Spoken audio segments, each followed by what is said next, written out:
convidado, o professor Marcos Vinícius de Freitas, de Relações Internacionais. Professor, seja muito bem-vindo mais uma vez aqui à nossa programação. Uma boa noite aí para o senhor na China. Seja bem-vindo mais uma vez. Prazer conversar com você hoje, Felipe. Tudo bem? Tudo ótimo. Professor, mais um capítulo, né, em toda essa discussão, relação China-Estados Unidos. Nessa semana, Estados Unidos impondo uma série de sanções contra países que, de alguma forma, estabelecem uma relação ou algum tipo de apoio com a Rússia. Entre elas, várias companhias chinesas, a China prometendo retaliar ou prometendo tomar atitudes em relação a isso. Queria entender um pouco da sua visão sobre mais esse capítulo, sobre mais esse episódio de tensão econômica, comercial e talvez até mesmo política entre as duas grandes potências. Veja, Felipe, é uma situação até interessante de você observar pelo contexto da guerra que nós temos atualmente.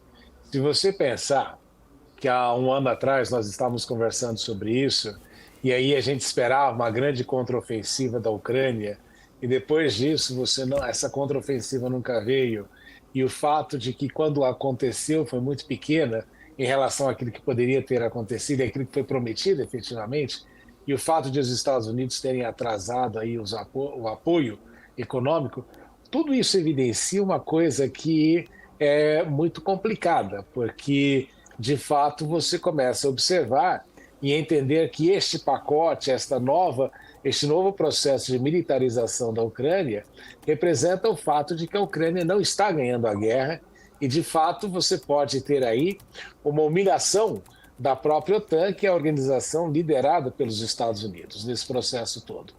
E, obviamente, que os americanos utilizam aí de um discurso, uma narrativa que tem dois aspectos importantes. Em primeiro lugar, criar nos europeus o medo coletivo de que, eventualmente, a Rússia iria atacar o resto do continente. E se isso acontecer, já ficou claro que a própria OTAN não terá capacidade de impedir aí que isso venha a se transformar numa ação. Então, nós começamos a observar que a OTAN, que de determinada maneira se achava que tinha uma força muito importante nesse processo, não tem. E, por outro lado, o reconhecimento de que a Rússia conseguiu aí ultrapassar este período com inúmeras sanções sem ter aquele prejuízo que era esperado, né? A Rússia conseguiu crescer economicamente e uma das razões por que isso aconteceu foi do fato evidente de que existe uma aliança entre Beijing e Moscou.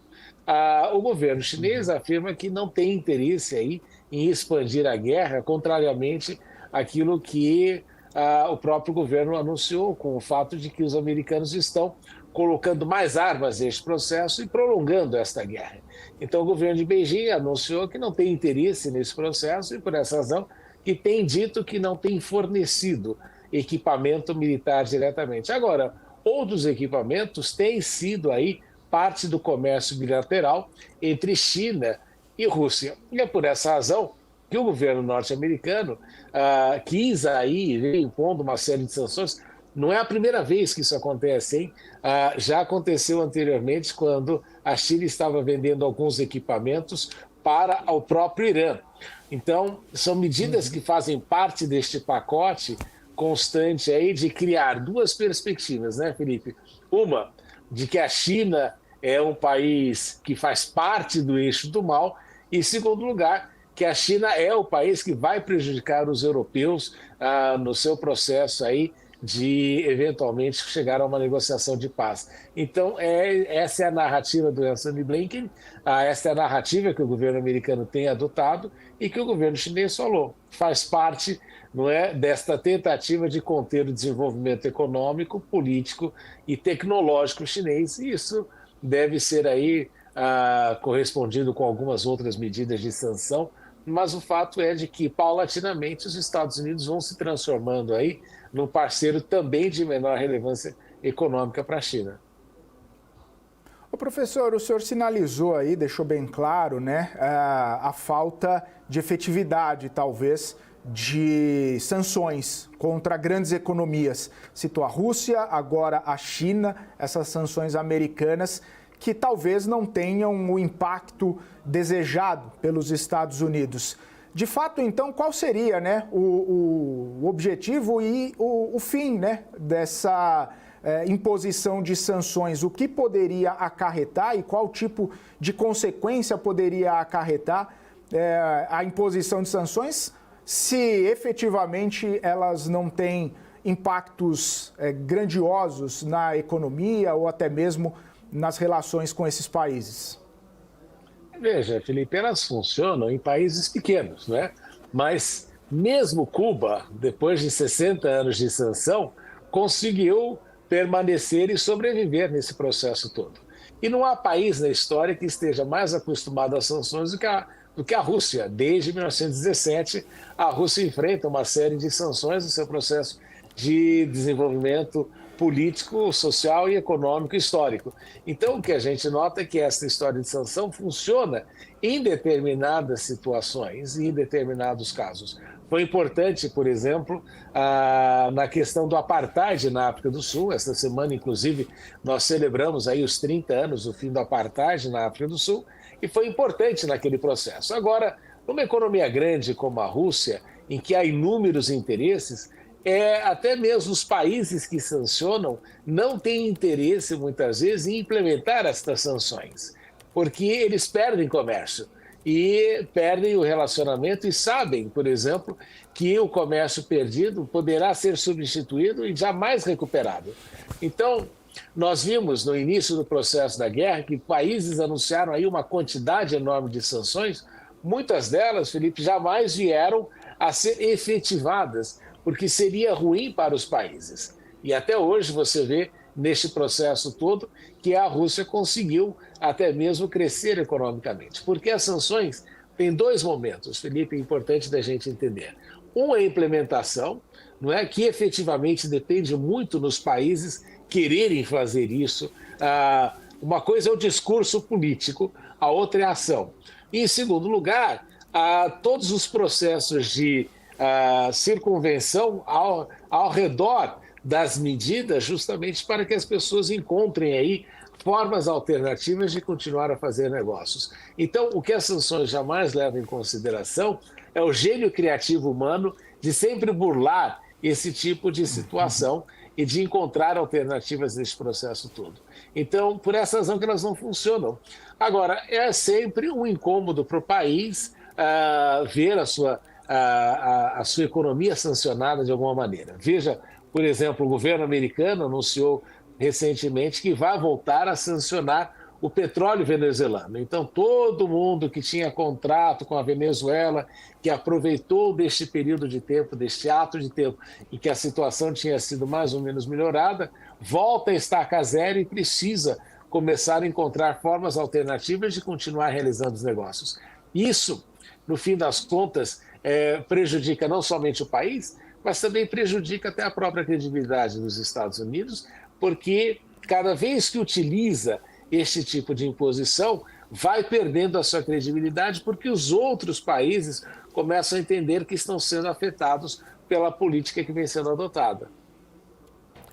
Ô, professor, nesse sentido, inclusive, que o senhor citou, né, talvez o impacto forte não venha para o país de grande economia, como a própria China ou a Rússia, mas se a gente pensar numa sanção que pode impactar e ter efeitos colaterais em outros países, principalmente os países menores, mais fracos e que dependem, talvez, de uma tecnologia, de uma energia colocada ali ou exportada pelos países mais fortes, como a própria China. Talvez não impacte lá, dê uma piorada em alguns números, mas nada muito preocupante. Mas e o desdobramento disso? O senhor vê algum tipo de possibilidade de impactar, por exemplo, países do sul global, que são parceiros da China, países menores que dependem de algumas exportações que são alvo dessas sanções, num contexto global um pouco mais generalizado?